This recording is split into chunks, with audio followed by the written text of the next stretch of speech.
Good morning, everybody. That was one hell of an introduction. Seriously, we got to go on the road together, man. I'm flying to Ohio tonight. Will you come and introduce me there? Yeah, sure. All right.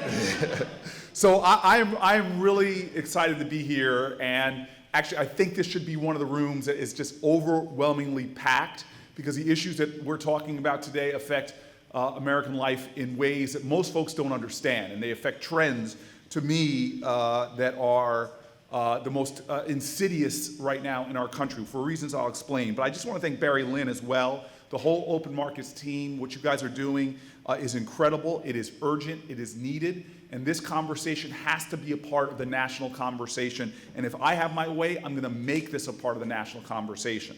See, you all get it, you understand that the root of so many of the challenges we're facing in America right now, from the stifling of innovation, the stifling of entrepreneurship, wage stagnation, income inequality, all of this is deepening and disturbing because of the incredible concentration of economic and political power in this country. Our very ideals are at stake. Now, I live in Newark, New Jersey, and when I go home, I see the evidence of incredible growth. I am proud of what we've accomplished in that city. Billions of dollars of new investments, projects that have created thousands of jobs for our residents, new hotels, new office towers, new residential high-rises. Our population, for the first time in 60 years, isn't shrinking, it's actually growing again. I see a city of workers and producers that is still working in proud ways to recover from the Great Recession a decade ago. They're making progress, we are making progress. But the problem is I also see the evidence of challenges that these workers and small businesses continue to face. Challenges not only in Newark, but in places all across our country. I see small businesses and entrepreneurs struggling to compete against massive multinational corporations. Folks are working so hard, some working more than full time, putting in extra shifts where they can, and they still find themselves with more month at the end of their money than money at the end of their month. I see folks in my community who see this crisis, the crisis that everyone in America should know about and be talking about, the crisis of unchecked corporate consolidation, corporate concentration. It's seen in everything from our tech to our food systems, which is being aided and abetted by lax and narrowly focused federal competition policy. And this is leaving millions of Americans falling further and further behind, even though they're working harder and harder.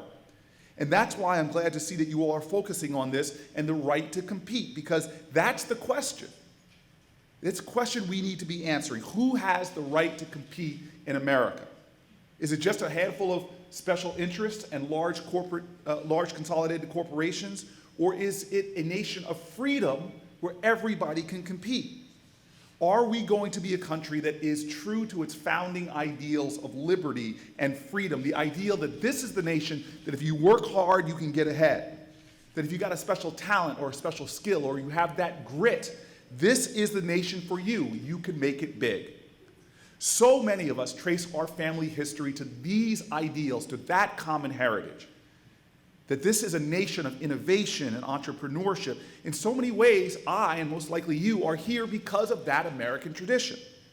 My dad, for example, was born in the segregated South. When he didn't have any family to take care of him, he was taken in and raised by another family. He used to say, boy, I was poor, born poor. In fact, he would heckle me and say, I couldn't afford to be poor, Cory. I was just Po, P-O. I couldn't afford the other two letters. But here is his family. When he could have been destitute in this nation, a family took him in. And who was the family? They were running a successful black funeral home. Now, if you all know segregated towns, that was really, as my father would say, tall cotton. It was a good place. This was a black-owned small business that was critical anchor in a community, in a rural mountain community. And importantly, it was a driver of economic security and independence. A book written by John Sibley Butler, Black Entrepreneurialism, shows about the multiplier effect that black entrepreneurs in communities like this had, especially at a time of crushing segregation. Now, today, black-owned businesses, unfortunately, a generation later, black-owned businesses like entrepreneurs of all types Small businesses nationally, they're being pushed out or swallowed up by corporate consolidation on an incredible scale, a stunning scale. As big national chains and corporations are taking over these sectors. Those black-owned funeral home proprietors, like the one that took in my dad, are falling by the wayside. The trade group representing black funeral home directors, for example, has seen its membership decline by 40% over the last 20 years alone. And the same story can be told for black banks, black insurance companies, black retailers, and so on. This history, this heritage we have of entrepreneurialism is being crushed. Once the bedrock of communities, the drivers of economic opportunity, the multiplier effects with jobs and the like, in so many towns, it's now disappearing. But it's not just getting harder to sustain small businesses. What should strike us all with concern is it's getting harder to start new businesses in America. The nation of entrepreneurialism and innovation, we are now stifling the ability for entrepreneurs to start. And it's no coincidence that after the most sustained period of merger activity in American corporate history, entrepreneurship has reached a 40-year low, with the rate of new company formation now half of what it was in just 1980. Meanwhile, entrepreneurialism itself is getting more geographically concentrated. Look at this, from 2010 to 2014, just 5 metro areas in the United States of America, New York, Miami, Los Angeles, Houston, and Dallas, just 5 areas produced more new businesses than the rest of the country combined. And the consequences of that are rippling through our entire economy. The same forces of unchecked corporate concentration are crowding out independent businesses. They're also, though, squeezing farmers and growers and hollowing out rural America. Today, just a small number of giant companies control every single link of the American food chain. After decades of consolidation, 4 firms, just 4 firms, in almost every sector of the food and ag economy have acquired abusive levels of market power, and U.S. farmers and ranchers no longer compete in open and fair markets.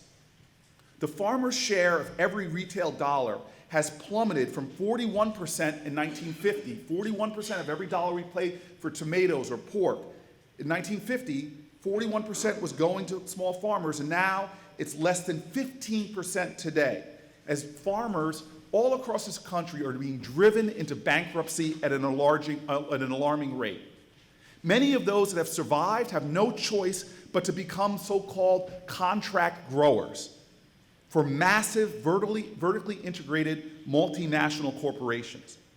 Under the contract grower model, the integrators, such as Tyson or Smithfield, owns the animals, and the farmers get paid to raise them on their property. But the farmers have to absorb all the costs and all the risks and are forced to accept whatever price the corporate integrator pays.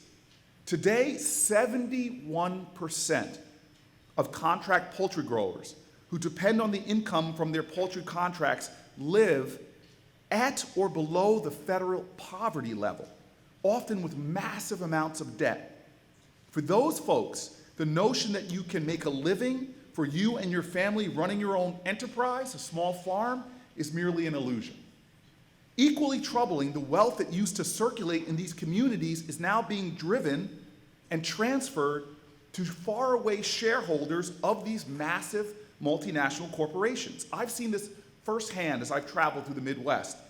I've sat around kitchen tables hearing painful story after painful story about how ranchers now only have one buyer for their cattle and therefore can't even negotiate a price like they could do just a generation ago.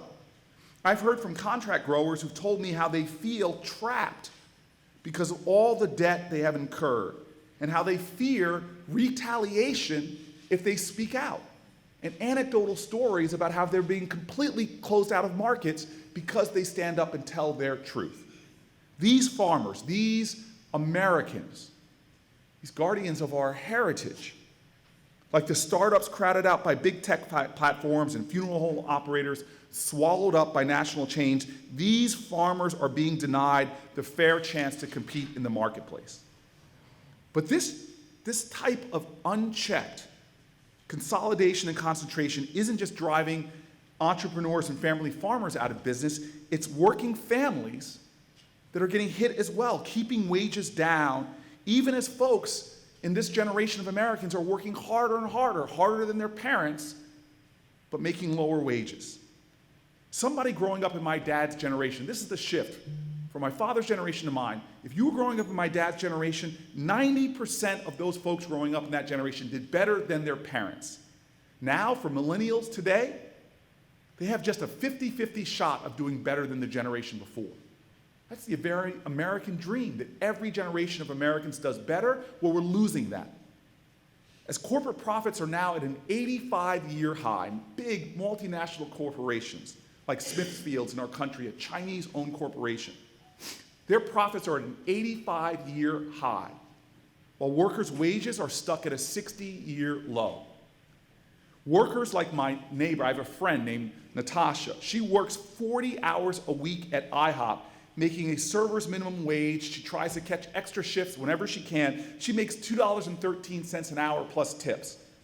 Natasha is a mother of 3 incredible boys. I just went out to the movies with them, and she's raising them on her own.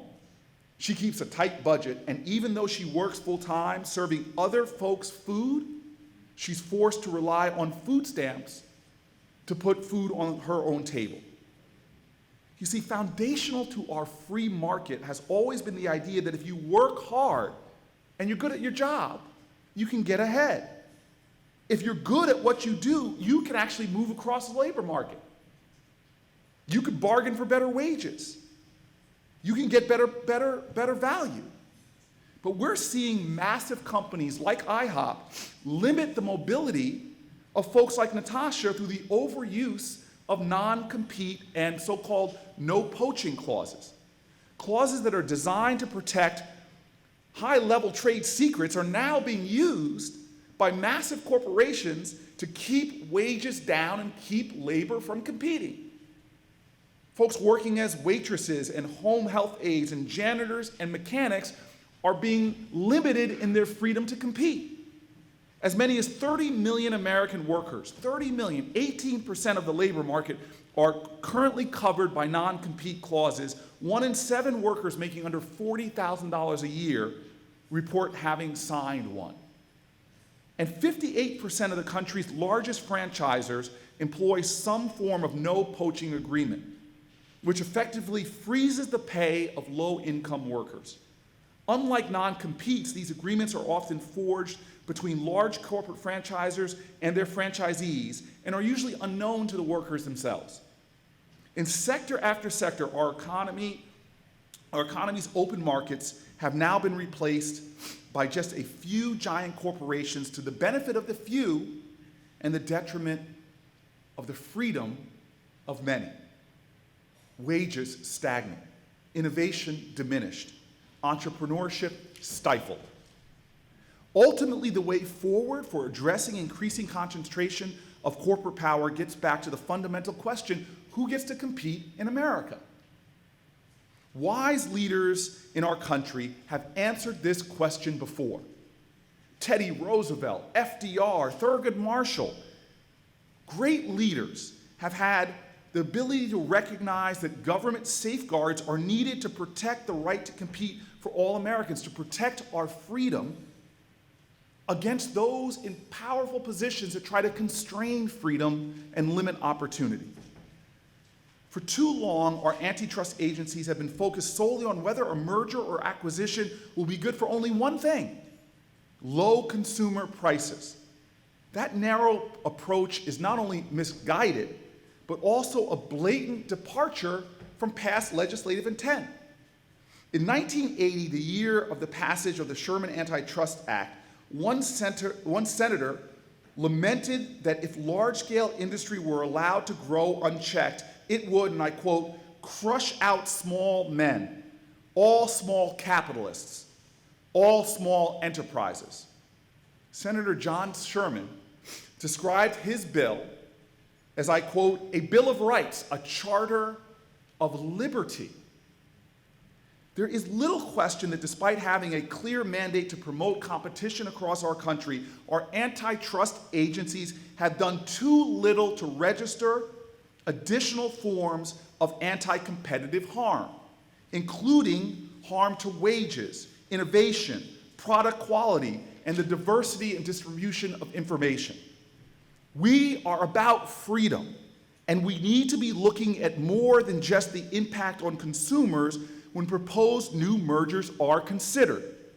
We need to be looking to the effects on competition, on wages, and on startups trying to enter the market. But simply stopping new mergers is not enough.